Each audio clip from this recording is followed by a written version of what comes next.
Welcome to this month's installment of Creation Justice Webinars, a gathering place for those seeking to build a movement, a gathering place for generating the power, passion, and purpose needed to protect all of God's creation.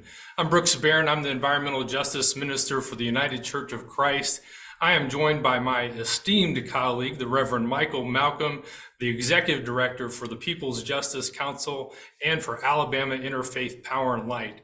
Michael, before I introduce our terrific speaker for today, I'm curious to get your thoughts on our topic. Our current economic way of life is like normalized insanity. As people of faith, what are we to think? What are we to do? What are your thoughts? Yeah, Brooks. I'd really, first and foremost, say thank you to our guests and thank you to you as well as those who have shown up to listen and those who will listen to the recording. My reply is that I start with care. After attending COP27 in Egypt, I had an opportunity to travel to Cairo where I was able to see the pyramids and enjoy local culture, and I even got a chance to dance to some jamming Brazilian jazz band playing some Brazilian jazz music, and but that wasn't the highlight of my trip. My time in Cairo was highlighted by my buddy Magdi. Magdi was our taxi driver on our first night, but after that first night, Magdi became our tour guide. And the reason why Magdi was so impressive for my visit is because Magdi said something. He pointed out something to me, somebody that was walking along that seemed to be houseless. And he said, you see that? That isn't something that happens in my country. We don't have homeless because we provide shelter. The only reason you would have houseless people is because they chose to be outside, whether it be by habit, meaning addiction or some other means, but it was a choice. Other than that, they had somewhere that they could go. It was not because they were outcast in society, but it was that they were cared for. It's a choice for them to live without shelter. Beloved, the sad reality is that this is not the case for us here in the United States of America. My Christian faith teaches that caring for the least of these ministers to all parties involved. This is very well documented through God's gleaning principle as seen by Ruth and Boaz. And this narrative that would probably be justifiably problematic for the Me Too movement. We see that during the gleaning of the harvest, the workers were instructed to leave some for those who did not have. It signaled a just society where no one did without. The way that we care for one another is the way that we care for our planet. An economy that is based on extraction robs us of relationship. Corporate greed has robbed us of our humanity. It has too many hungry, and it has left too many hungry and armed, polluted and desperate, void and violent. We who are people of faith are called to society, to call society back in relationship with God and with one another. We are called to enforce God's gleaning principle, the principle that ensures that there are none that are without. This is the original design of society. And investing in care is how we thrive. I look forward to hearing from our guests and what they would have to say about our supernatural economy. Thank you, Michael. As always, you do a terrific job of getting us centered, grounded, and oriented to our topic for today. Let me now take this great pleasure of introducing our speaker and our guest for today. Edie Rassel is an economist, an authorized minister in the United Church of Christ, and the author of The Way of Abundance, Economic Justice in Scripture and Society, published last year by Fortress Press. She also served for 15 years as the Minister of Economic Justice for the UCC. Some of my own time at the UCC national setting partially overlapped with Edie, and I can say I always loved seeking out Edie for her brilliant ideas and insights. She holds a PhD in economics, and before coming to the UCC, she worked at the Economic Policy Institute, a highly regarded progressive think tank in Washington, D.C. You'll want to look in April because she will have an article featured in Sojourner magazine that really dives in depth into some of the critical economic issues we're facing today. So look for that coming out in April. Now we're going to turn to Edie, and we're going to do things a little bit different than we normally do on this webinar. Michael and I have some questions lined up for Edie. We're going to ask her those questions, and then we will turn to the audience and get your questions for Edie. So Edie, let me get us started with a question. You recently wrote a book exploring biblical teachings about the economy. What did you learn about sustainability? Some might say sustainability doesn't even sound like a biblical concept or word.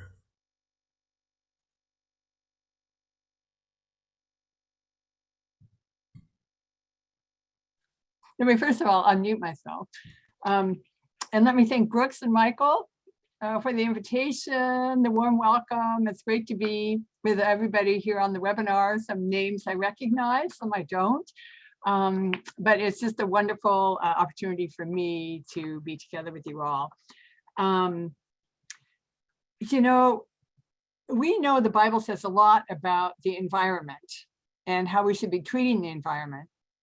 But as Brooks mentioned, I did this kind of deep dive into what the Bible says about the economy and was surprised to find something that I think is kind of underappreciated. And so I want to start with this. We'll come back to it maybe much later in this webinar.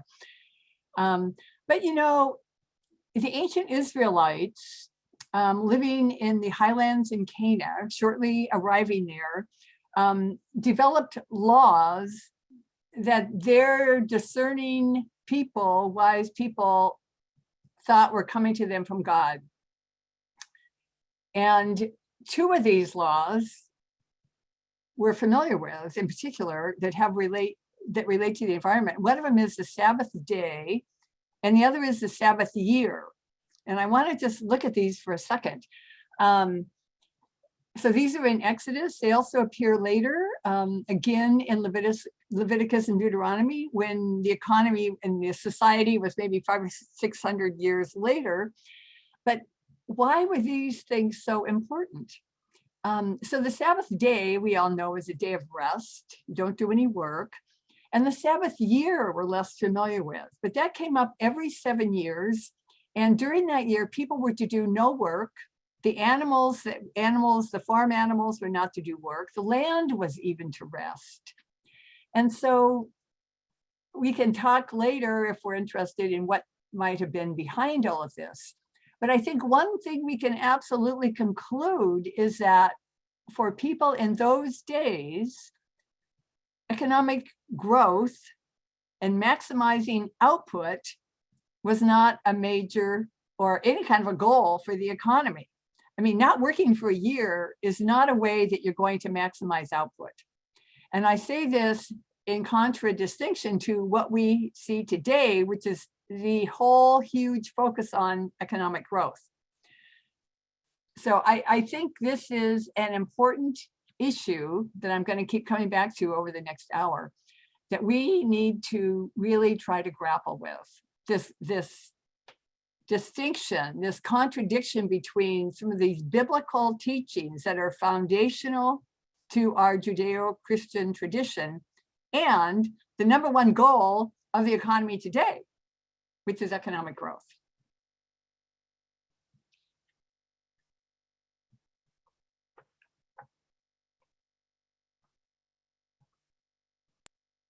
Sorry about that.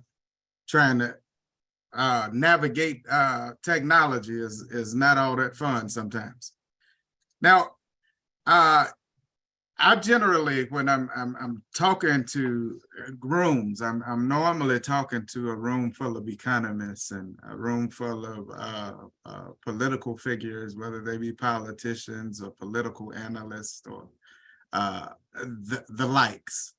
And I often say, well, I'm a preacher. I'm not an economist. I'm not a lawyer. I'm not a political analyst. I'm a preacher. That's how I go into rooms. Now, in this particular room, you're in a room full of preachers, and I'm gonna say, but you're an economist. So what is it that in your learning or in your teaching have you found that the Bible teaches us that applies to the environment and to the economy today?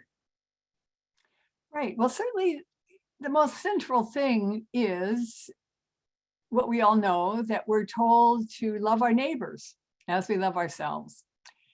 And today, given our current situation, certainly our neighbors include people all over the world. I would suggest also other species and even the whole planet, the planet as a whole. And so if we're called to love our neighbors, what can we say that we're doing in this regard in relation to the environment?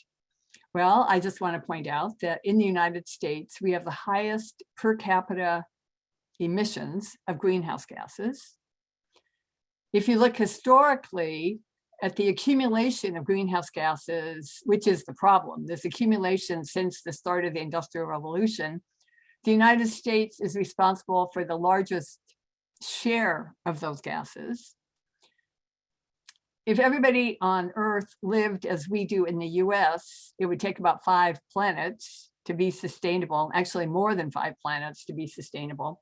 And then the final kind of chink in this, people estimate doing what we're doing over the course of a year, when have we exhausted the planet's annual ability to create the resources that we're using and also absorb the waste that we're producing. And that happens now on about July 28th.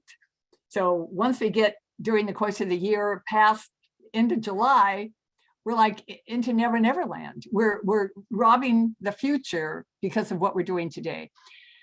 So let me just suggest we're not really loving our neighbors. And we ought to think of our neighbors also as the ones in the future, right? Which I'm sure people here are very familiar with.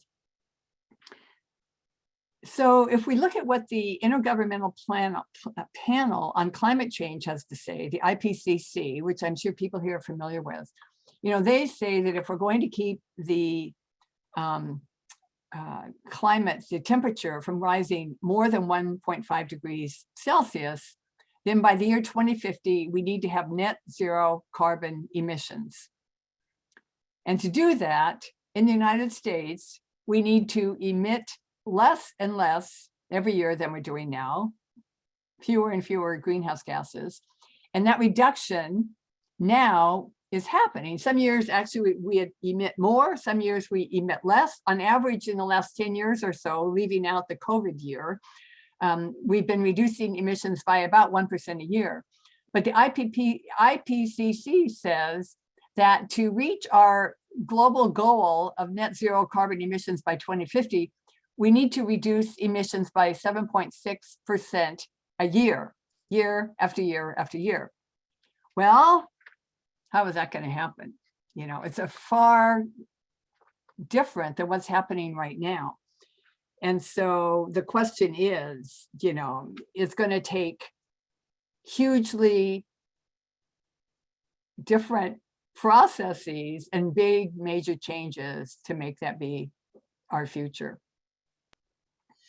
So help us kind of unpack that a little bit. So it sounds like we are a train barreling in the wrong direction.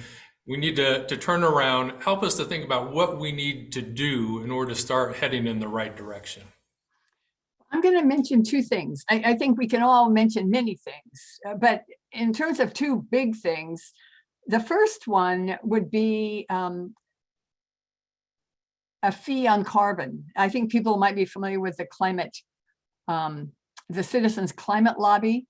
And they talk about a fee and dividend. And you could also call it a tax on carbon. You could also say it's making carbon close to making the price of carbon close to what it actually is. You know, carbon is doing a lot of damage in terms of our health, the storms that climate change create, ruin infrastructure, you know, et cetera, et cetera, et cetera. Carbon is actually a lot more expensive than what we're currently paying when we go buy our gasoline or pay to heat our homes, or, you know, buy something that's been made through a manufacturing process that took energy. We need to raise the price of carbon to more appropriately match what it truly costs us. And so we could do that through a tax on carbon, and then rebate the money to the people that are paying it in a way that would offset some of the high costs, especially to people of lower income. I think we can read about the tax on carbon, a carbon fee and dividend in a lot of places. And I see there's a question, tax on just carbon or all fossil fuel. Fossil fuels have carbon. Now, some people here may know more about this than I do, but I believe all fossil fuels have some variation of carbon, but let me just say greenhouse gases. Fuels that produce greenhouse gases need to have a tax. And I'm going to let the details go for somebody who knows more about it than I do. But let me get to point number 2, which is something I do know something about. And that is the other thing that has to happen is we need to reduce economic growth. You know, our goal, as I mentioned before, of economists across the board, almost without exception, except for some environmental economists, is that we must raise economic growth. Politicians talk about this. Presidential elections are run on this matter, right? You know, because if we increase economic growth, meaning the size of the economic pie continues to grow and grow and grow, what that really means is that everybody can have what they want and we don't have to make any hard choices. Poor people could have more and rich people could have more too. We don't need to think about redistribution, right? But let me point out a couple problems with unlimited economic growth, or even growth continuing from this point forward. It places huge burdens on the economy, both in terms of the fossil fuels used and then the emissions created, and also just in terms of the resources used, and the fact that we are exhausting our resources in our habitat, you know, destroying habitat. So growth is harmful to the economy. But here is the second problem with economic growth as a solution to our problems. Right now in the US and globally, and when I say right now, I actually mean for the last, say, 40 years, most of the benefits from economic growth have gone to people that already have plenty, have gone to the affluent. So here, for example, is a couple numbers. Between 1973 and 2019, so I say 2019 because that's before COVID, when everything got turned on its head, and we really don't have good data for the years after COVID yet. So between 1973 and 2019, that's about 44 years. Over that time, the US GDP, gross domestic product, our economic pie, tripled per person. Meaning that if all that growth had been equally shared, everybody's standard of living could have risen threefold. But what happened? Most of it did not go where it was needed. And in fact, the share of the population living in poverty in 2019 was about exactly what it was in 1973. The lesson here is that given our current neoliberal economic policies, economic growth in the US and most other places globally is not benefiting the people who actually need more resources. And so let me just summarize and say there's two problems with economic growth. Number one, it doesn't address the problem of meeting people's needs. And number two, it's destructive of the environment.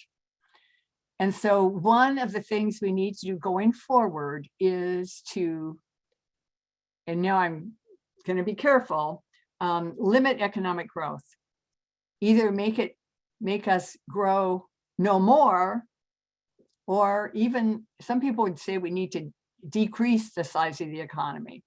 And I'm not going to get into the fine points of either one of those, but we certainly must end our focus on economic growth.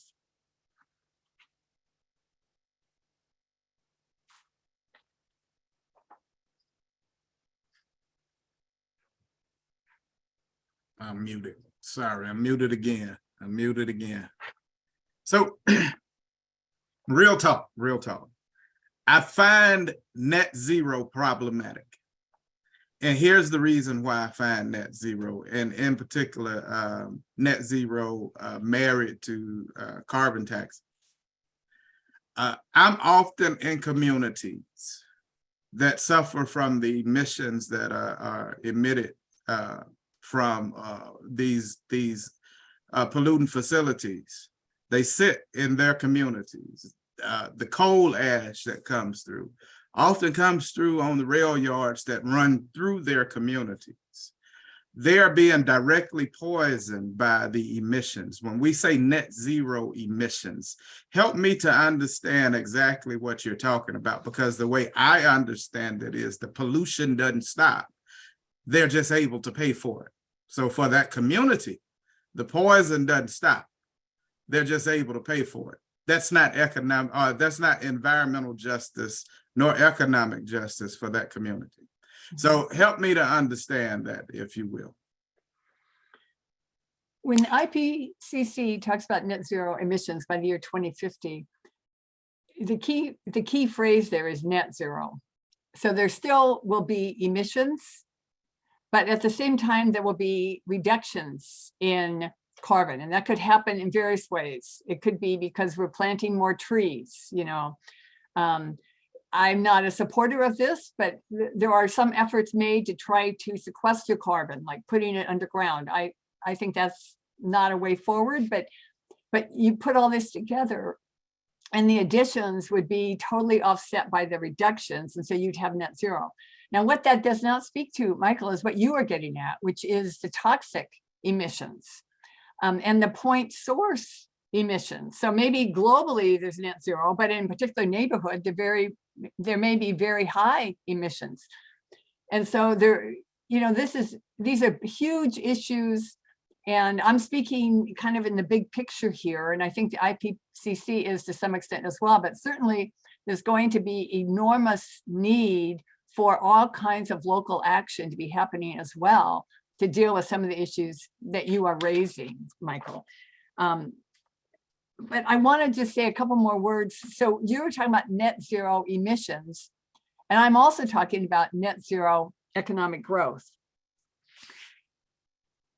Now, if we say, and I'm going to come back to that now, if we say there's going to be no additions to growth, that does not mean that people that are currently poor have got no hope for ever having anything more. It does mean that this net zero growth has got to be coupled with redistribution so that different people are getting more stuff, which means if there's no increase in the size of the economic pie, it means we are going to have to make some difficult political decisions. If some people get more stuff, it means some people are going to have to get less stuff, right? And so it's gonna take a huge amount of political work, but it means that we can provide what everybody needs. It means we're going to have to produce more of what we actually do need. We're going to need more education and more healthcare. We're going to need more affordable housing options, right? We're going to need more public transportation. There's all these things that we actually need, and we're going to have less of something else if we're going to be able to do all the things that we need and still have no net increase in our growth. I like the term development instead of growth. It's a term that's used often in the global South when they're talking about more of a directed economic growth, directed towards certain goals of furthering everybody's well-being. And I think we need to think about this term in the US as well, where we don't have necessarily economic growth. The size of the pie is not going to change, but we will have development, meaning that there will be shifts in our production, shifts in the distribution of who has how much of what, shifts in consumption, shifts in exactly what we are consuming, fewer McMansions and more affordable housing. So there's going to be changes, there's going to be development, but not growth necessarily. So both in the global north and in the global south, I think we need to be thinking more about development and what are our goals for the economy, our goals for society, in terms of just this kind of mindless, let's just get the pie bigger, which is not really accomplishing what we think it is in terms of relieving people's unmet needs. And meanwhile, it's also destroying the environment. Edie, something I've heard mentioned is the concept of green growth. Now, is that kind of a greenwashing of the economic growth concept, or do people who are talking about green growth actually have something worthwhile that we should be listening closely to what they're saying? I think, first of all, when people use phrases like that, the most important thing is find out what exactly they mean. That's number one.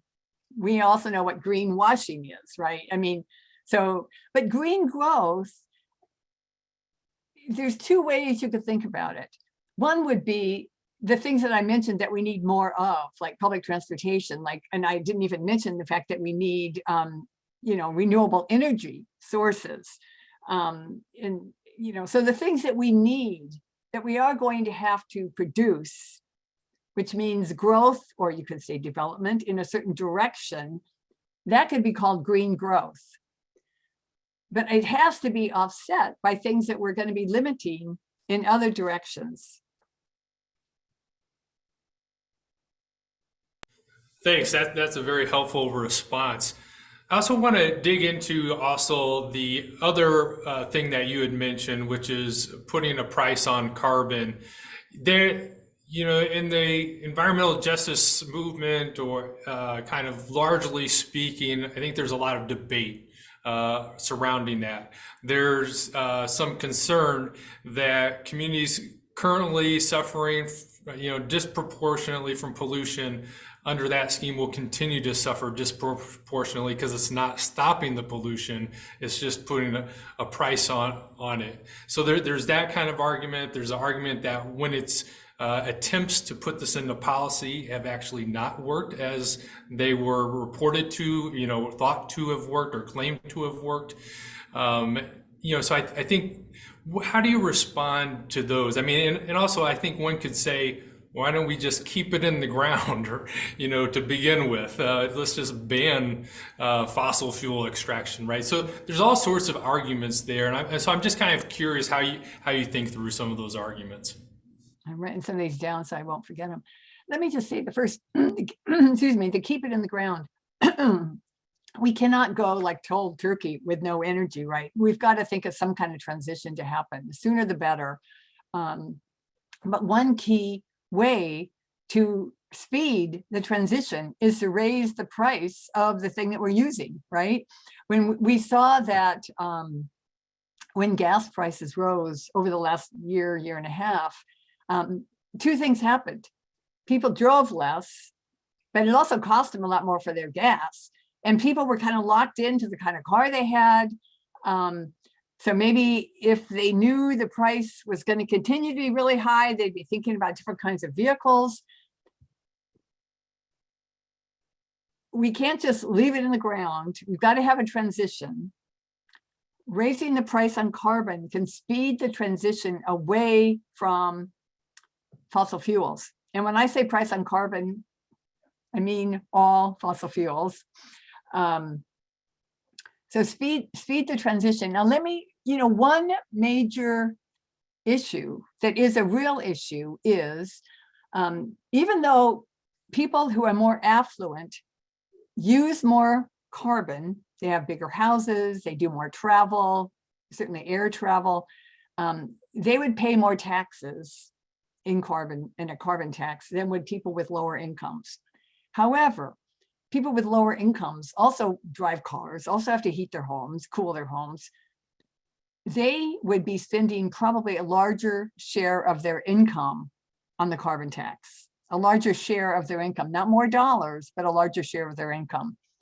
So people have talked about having a rebate scheme. We need to have a rebate scheme to give this money back to people, but give it back in a way that preferentially benefits lower income people. So they could even end up ahead out of this scheme where we have all this tax money from the tax on carbon, which we then dole out to folks and preferentially use it to rebate money to lower income people. I think a carbon tax could be made to work. I come back now to the point source issues and the fact that there might still be local pollutants. There undoubtedly will still be local pollutants. Those point source issues are not well addressed with a carbon tax, unless you're going to put a plant out of business or something, and totally. There's going to be a need for multiple strategies to address these multiple different issues. But one way to globally speed the transition away from fossil fuels would be to put a tax on fossil fuels. Let me just mention a couple other things. We could do, I want to come back to growth and net zero growth and what that would look like, because it's such a huge change from where things are now and from our whole ideology in terms of constantly seeking greater economic growth and a larger economic pie. It would mean that we'd have more public services, fewer cars, more buses, that kind of thing. We'd have more education and healthcare because people need it. This also doesn't take a lot of energy. It takes less energy to send more kids to preschool than it does to make a bunch of stuff, right? It would get paid for, these new things would be paid for with taxes, paid for by people that have excess money, so they'd have less to spend on excess things, and we'd have more of these things that we all could benefit from. And there's other ways that we could make this transition to zero growth. We'd work fewer hours. It is a complicated thing to think about, to get into the nitty-gritty of it. But here's the bottom line for me. It's very different than what we currently have. Can we get there? We're talking about this change in mentality from this growth to no more growth. I want to pause there and step back a second and say, what is the economy? How could I look at economies of 3,000 years ago and think I'm looking at an economy? I'm not talking GDP when we're talking about, an agricultural society in the year 1000 BCE, right? So what's an economy? An economy is the name we use to describe how we make our stuff, right? How it's made, who makes it, who gets it. That's the economy, right? Now, let me ask you, seen through the eyes of faith, what is the purpose of the economy? And I'm gonna, because I know we're bumping up against, we want to leave a lot of time for Q&A here. I'm just gonna speed ahead here. The purpose of the economy, if we as people of faith, remember, Jesus said, I came that they might have life and have it abundantly, right? Abundant life. Everything we have came from God, whether it's the soil, the rain, the sun for our food, or all of our energies, the sun, the coal, the gas, whatever, all comes from God. Our human potential to work, to think, to our human ingenuity, it all comes from God. It's God's stuff. What is God's intention for God's stuff?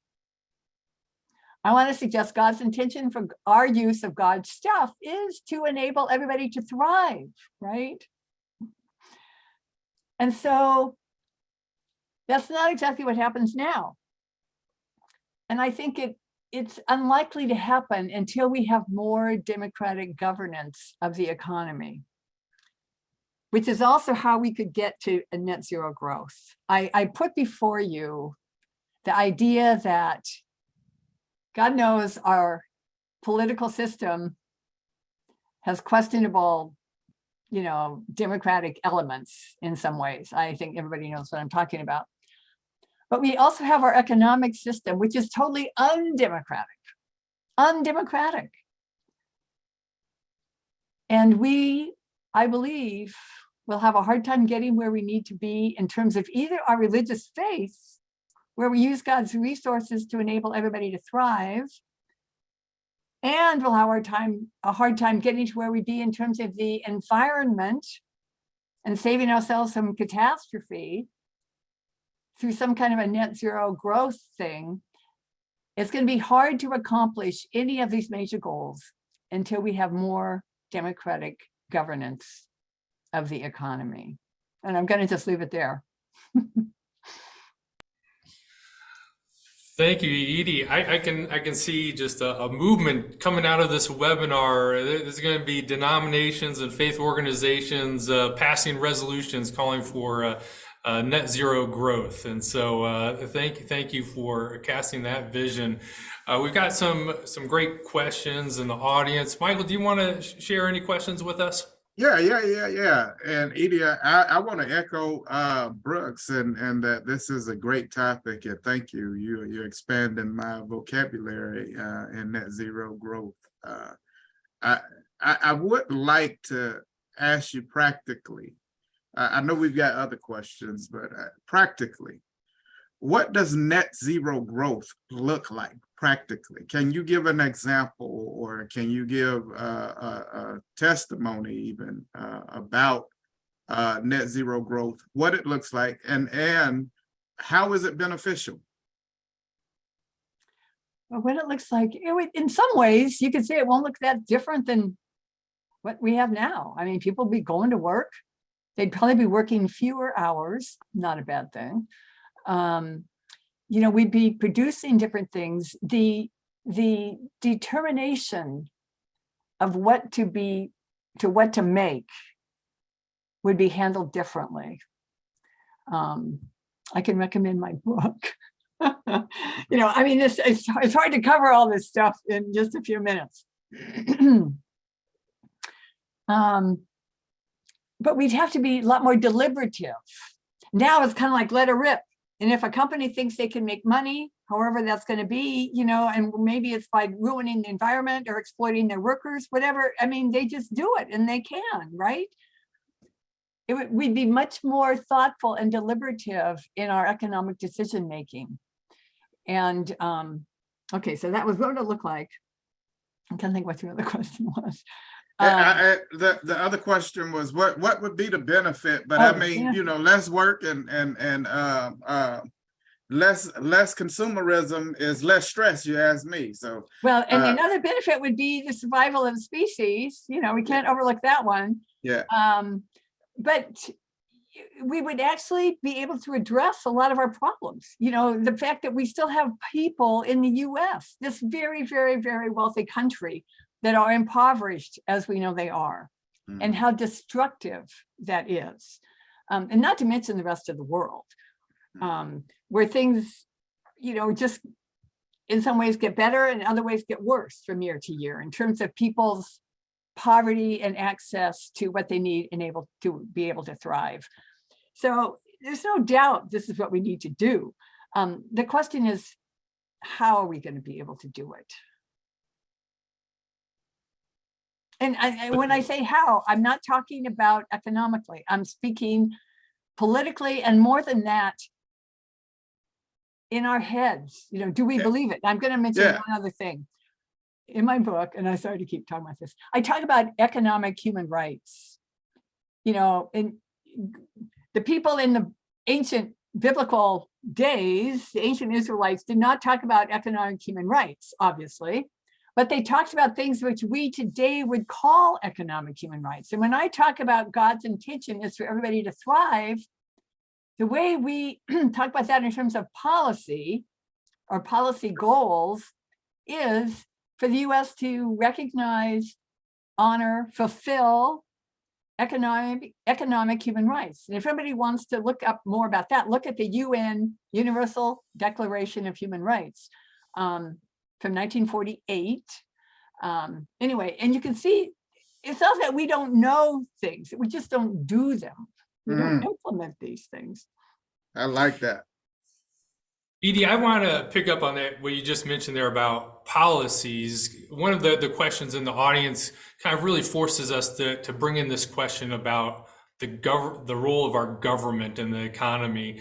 Drawing on the biblical tradition of being anti-empire, right? There's this idea of the current economy tied up with the empire, and then the wilderness, out of which Jesus is feeding people and so forth. And so, tell us more about, because I think that does get a bit to what an anti kind of or a net zero growth is that part of it's public pressure through the government to bring about some accountability, so let's not just let it rip, right?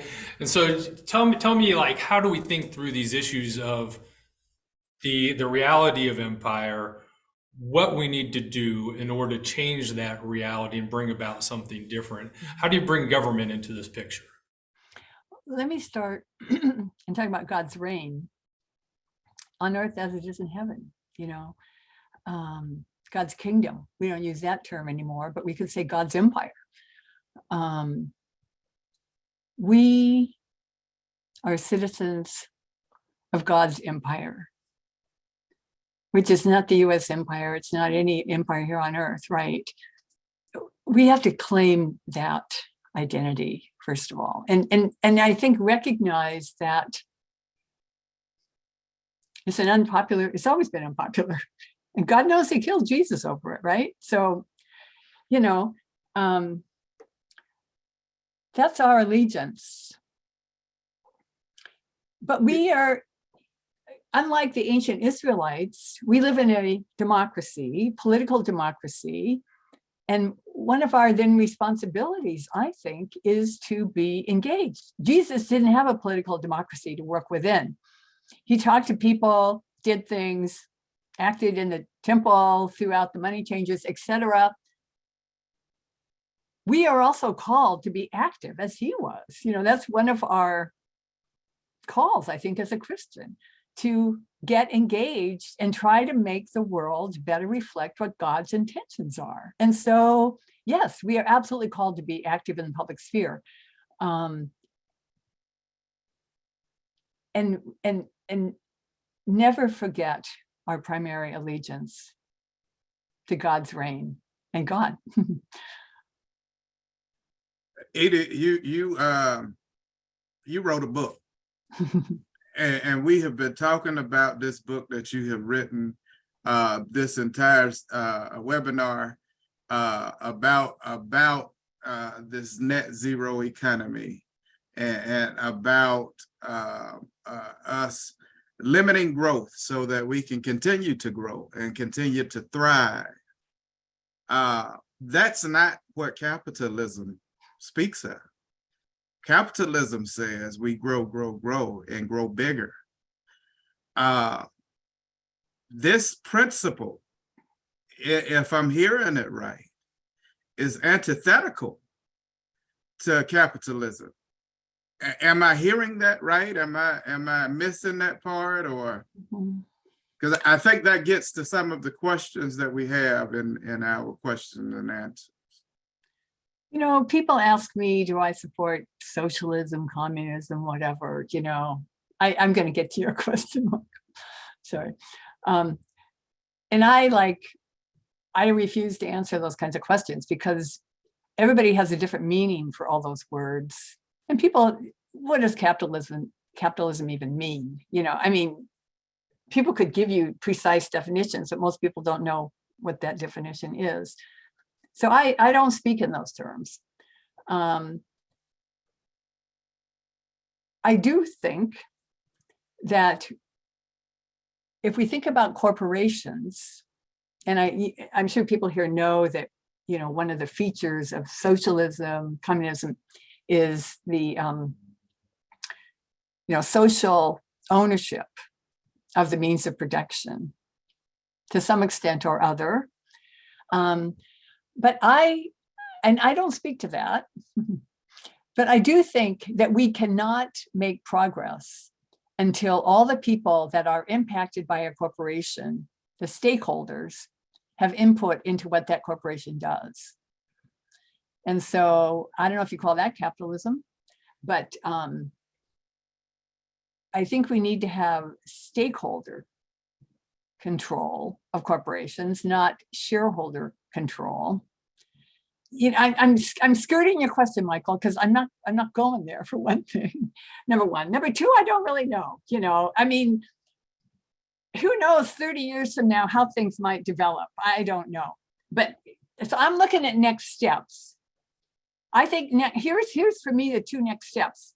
We got to think of next steps in terms of what is practical. And many people are calling for stakeholder control of corporations. They're calling for tax reform. They're calling for a lot of things that we could embrace wholeheartedly. So that's one thing, the next steps. I think the other thing we need to continue to embrace is the longer term goals. And for me, those would be everybody thrives. And they're going to thrive because the US has recognized and fulfills economic human rights. Everybody is going to have a job, everybody that wants one, full employment. And every job pays a living wage. You know, for the rest, I'll have to go to my book. But you know, we can have these long-term goals at the same time as we're also thinking, what are the next steps that's going to help us get there?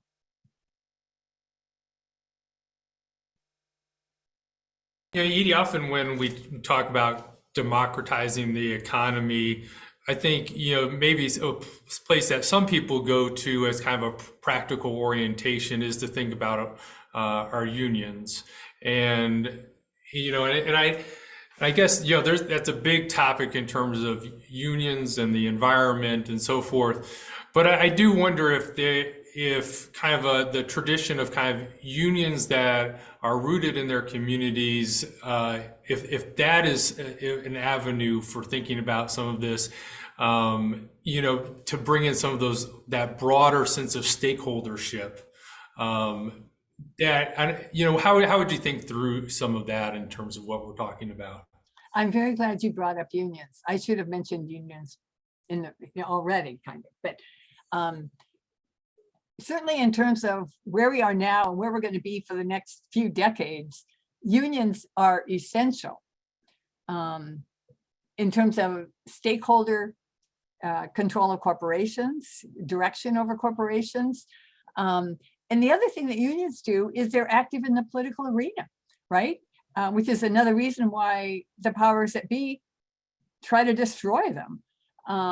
Many of the, you guys know this, but you know, many of the benefits we have today, starting with the 8-hour day or the 40-hour week, are due to union activity in the public arena. As I said at one point, you know, Yahweh gave us the Sabbath, unions gave us the weekend. So unions are essential piece of all of this. Now, and let me also say, institutions can be flawed, churches can be flawed, unions can be flawed. There's very few perfect anythings, right? And so it's a constant effort to make institutions be the best they can be. But unions, we cannot do without them. We cannot get where we need to be without them. Great. So I love the answer. There's a question in the audience that I'd be curious to get your thoughts on as we kind of think about these kind of practical aspects of kind of forward movement on these issues. And, you know, unions take us to the workplace and at their best also kind of community concerns. The question that's being raised by one of our audience members has to do with who's making decisions about what's produced and how it's produced. Some of that ties into union issues, but really it's kind of, those are kind of broader decisions. You know, and I remember as a younger person, diving into participatory economics. I had the kind of this, what might to some seem like a science fiction proposals for how decisions would be made. But so I'm just kind of curious for that particular part, who makes decisions? Well, we live in a market economy. Dollars, for the most part, make the decision. Why do we have lots of McMansions? I live in Cleveland, where we're having kind of a renewal of the inner city, you know, and people moving into the city. And they're making all these very, very high-end condos and apartments, but no affordable housing. Now, so that's a decision that's being made, not by any one person or even by one entity, but by all these various entities. What is determining that decision? What's determining that decision that we're making high-end housing instead of affordable housing is dollars, because high-end housing is more profitable and there's people with dollars that could buy it, and people with very little money have trouble even buying affordable housing. So we live in a market that is largely determined, what we produce is determined by who has money and willing to spend it, by the dollars. And I want to suggest that is not a way to create a good economy. We've got to have another decision-making mechanism that is more thoughtful, more inclusive of everybody, more faithful, than just going where the money is.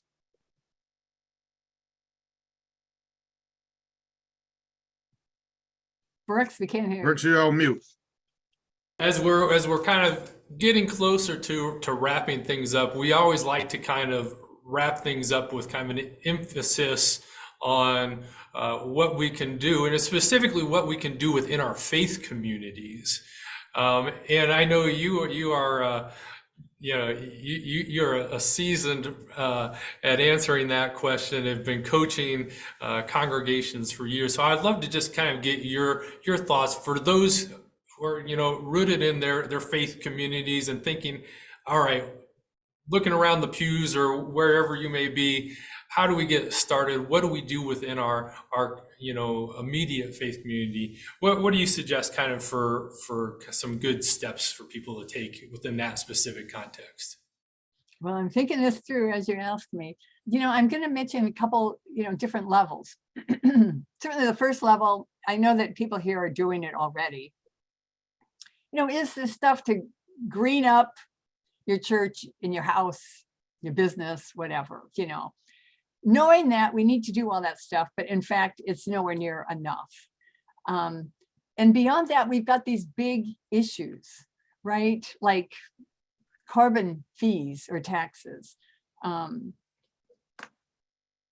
that we're going to have a movement to get accomplished.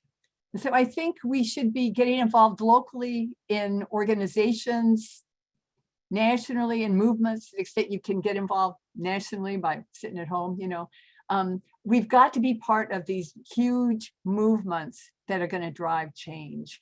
And of course, we've got to inform ourselves, inform other people. A lot of this stuff, you know, we're all just learning. And people on this webinar, I'm sure, are more informed than many of our neighbors. I would say I need to know much more, you know, but many people know very little, right? So I think educational things, have I said enough? You know, there's just so many levels. And I got to tell you, here's the bottom line. Here's the bottom line. we need some major change. And this is gonna be the last thing I say. You know, so, you know, when we seek to be more in touch with God, we can engage in spiritual practices, whatever those might be that we choose, you know, certainly prayer, silence, go on retreats, fasting, whatever that's going to be. We engage in spiritual practices while we wait for God to interact with us, right? We can't force God to do anything, but we can prepare ourselves to be receptive for when that might happen. I think we can think of society in the same way. The changes that we need, I think, can only be accomplished by some kind of divine intervention. And I say that I mean that seriously. However, we can't just sit around on our whatevers and wait. We have to prepare the soil so that society will be ready when those little nudges from God come. And so even though I don't think we're going to accomplish all this stuff on our own, we cannot cease preparing the soil, working with our neighbors, working with the organizations, doing all the things, these spiritual practices, helping get society ready for God's intervention to really save us, the God of our salvation. Amen. Amen. Thank you for those closing words. Much appreciated. Michael, I'm going to turn things to you to have any final wrap-up thoughts as we conclude here today. Edie, not only do you write books, but you preach as well. Thank you for that closing. Thank you. Thank you. Again, I think that you've alluded to it. It's a mindset. It's a mind change. We've got to change, but it's more than that. It's a system change. We've got to turn to turn away from a system of extraction and place our minds and our hearts towards a system of care. At the end of the day, when the rubber meets the road, it is up to us to care for one another.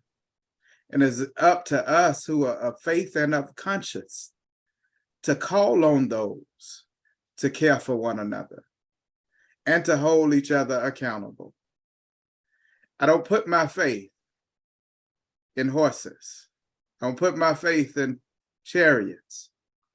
I trust in God, and I trust in my community enough that I'll be there for it. Thank you for your time. Let us all start loving and caring for one another. Thank you so much, Michael, and thank you, Edie. We really appreciate and learned a lot being with you today. We're grateful to have this webinar as an ongoing resource for people.